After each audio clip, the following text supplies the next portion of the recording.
Governor El Rey, sir, magandang umaga po sa inyo, Gob. Maray na aga, Gob. Magandang umaga sa iyo, Deo, at sa lahat nakikinig. Diyos Marin Aldo po. Yan, nagulat naman ako, Gob, dito sa board resolution ng Alabang Country Club Incorporated dahil binabawi po yung inyong trophy, inyong panalo, Governor El Rey Villaferte, sir. Oo nga actually hindi lang binabawi. Ang nakakalungkot kasi parang may sa social media parang nangdaya po kaming teammate. Gusto ko lang bigyan kayo ng background. Maganda naman kasi po yung first round namin. Kayo nga po yung kasama. Ayan, kaya nga sabi. Nakita niyo po. Hangang kami ni Congressman Omer Mercado dahil alalakas yung pumalo eh. Ayan. Maganda po yung laro namin at naging contender. So medyo nagkaroon ng mga question. Actually, boss, pinatawag na ako ng board, ginastify, kasi kinwestiyon po yung kampi ko na senior pro raw, so pinatunayan namin na hindi po siya senior, 48 years old, hindi rin siya pro. So sabi ng board, sige, cleared ka na. Kaya lang, sa atin na lang, itong si Mark Leviste na member ng Mango Tea Board, saka yung anak niya na nanalo, sila yung nagreklamo. Sila po yung umakyat doon sa stage na binu. Nakakalungkot ganun ba? Yun, na pati kami na damay ba? Kasi siyempre, sabi ko nga politiko, ganyan. Ako lang naman po, gusto ko lang naman po mag-enjoy sa golf. It's a gentleman's game. Nakita niyo naman na honest naman po tayo, nag-enjoy naman po tayo. Nung first day po, kasama ko kayo, maganda naman po. Nung second day, meron namang marker po at may mga bantay. Wala naman pong pandarayan nangyari. Nagulat lang po ako doon sa board resolution. Nag-release sila. Kasi po, grabe ng atake dun sa social media dun kay Mark Leviste, yung sa anak niya So, nadamay po kami dyan. Anak ba ni Mark Leviste itong si Ronin Leviste? Anak niya. Tapos si Mark Leviste po ay vice chairman ng Mango Tea, yung anak niya member. Sabi ko nga, sana nag-ano po sila, nung contender sila, nag-withdraw na conflict of interest. At may balita pa. Kasi anong nangyari po, kami yung lamang din, binawasan yung handicap ni Ronin, biglang nagwala raw ito si Mark Leviste sa golf committee, biglang ginawa siyang champion. Kaya nga po hindi na ako umakyat, sabi ko ano ba naman to, golf lang para. Tama. Nalungkot lang po talaga ako, Leo, na nagpalabas ng resolution, parang ang sama ng insinuation na may anomalya nangyari na wala naman talaga. Actually, Gob, di kasi ako nakasama sa sa awarding Ayan, although na mababa handicap ko, inabahan kong mapanalon yung BMW na paraffle. Kaya lang nag-out of town kami. Anyway, Gob El Rey, ayan, sino ba ang nag-champion? Ito bang team ni Robin Leviste at Darren Flores? At kay ni Edward Francisco ay tinalo nila? Okay lang naman po yung gano'n. Kasi ang nangyari po, yung Ronin Leviste po, may 24 handicap, pumalo ng 8 over, meaning 16 under his handicap. So doon talaga binu ng tao. Kasi binu ha? Na-research ko po, kahit ang pro, hindi naman po nasi 16 under po Ano sabihin na 16 under? Sobrang galing po. Kahit sa Guinness Book of Records, 13 under lang So, doon tumaas ang kilay ng mga tao. Nakakalungkot, madamay kami po doon sa ganun. So, ang nangyari, champion ang team ni Ronin Leviste at Darren Flores at ko ay first runner-up. Ganun po ba yun? Opo. Pero nung bago mag-awarding, kami po yung champion. Tapos akala ko nga, dami nag-congratulate. Meron po akong prueba, pinose. After 10 minutes, binura.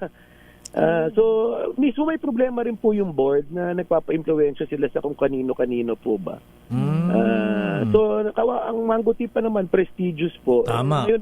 Ngayon medyo nagduduan na po yung mga tao. And yung in-issue po nilang board resolution, parang saving their face na lang.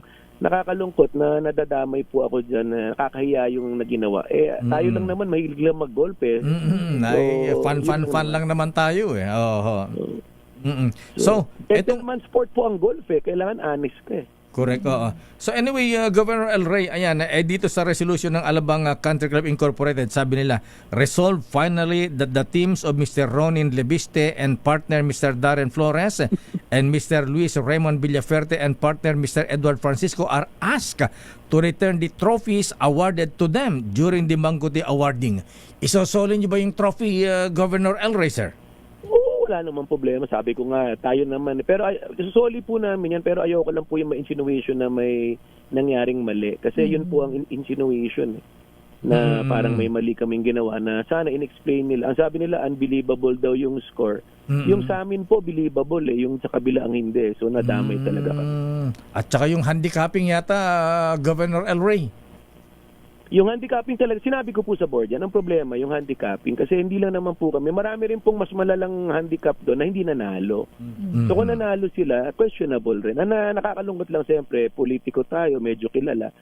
So alam mo na, napag-initan. So, pero tayo nandun, naglaro lang, yun lang, nakakalungkot nga. Ang mali talaga dyan po, Deo, alam nyo na yun, yung handicapping. So dapat ayusin nila yun. Kasi nagbibigay ng po ng handicap, sila naman po, hindi naman po kami. So, binu pala itong grupo ni Ronin Lebiste na umakyat sa stage. Sobrang lakas po ng buwan, nandun nga ako. Ako po tinawag, hindi na ako umakyat kasi medyo nadisganado na po ako na gusto ko na nga i-wave yun Kasi doon pa lang, parang sabi ko, parang may mali. Hindi dahil may ginawa kaming mali. Mali yung decision ng Mango Tea Committee. Mali-mali po. Ayan. So, anong message sa Alabang Country Club Board, Governor, sir? Ako nakikiusap pa rin sa kanila na nagdesisyon sila, respetuhin namin, pero linawin po nila yung pagbawi nila na wala naman pong dayaan at anomalya, particularly po sa akin at dun sa kasama ko. Kasi siyempre may pangalan naman kami pinoprotekta. Pangit naman po na parang may pinapalabas na nagkaroon ng irregularity na alam niyo naman po, kalaro ko kayo ng first day. Wala naman po tayong Ang saya-saya nga natin sabi nga naman na-outdrive ka pa ni Kong Omer Mercado Oo nga napakagaling ng partner niyo Saka napakaganda ng mga pating niyo doon. So na-inspire po kami. Ayan, hanggang pating-pating lang. Anyway, Gov, ayan, thank you for your explanation. So, isasoli niyo po ang trophy para wala nang issue, wala nang kontrobersya dito sa nangyaring tournament sa Mangguti sa Alabang. Opo, sasoli po namin yan. Kasi ulitin ko, hindi naman po yung trophy habol namin, ang kahabol namin kasi yan. At kung manalo ka, secondary na lang po yun. Kung hinihingi nila yun, sasoli po namin yan. May cash prize ba yun? Wala po. Wala. Po. Yung BMW, di ka ba nanalo sa raffle? Wala, yun nga sana ang actually lahat naman po tayo sumusali dahil makasa tayong manalo ng raffle. Tama po, ayan. Secondary na lang yung game, yung kung magcha-champion or first runner up, second runner up, ganyan. Opo. Yan okay, okay, Governor El Rey, sir, maraming salamat. Diyos mabalos. Nabigyan niyo po ako ng oras na pagliwanag. Salamat, God bless po. Thank you po. Mga kaibigan, Governor El Rey Villaferte ng Camarines Sur. Ayan,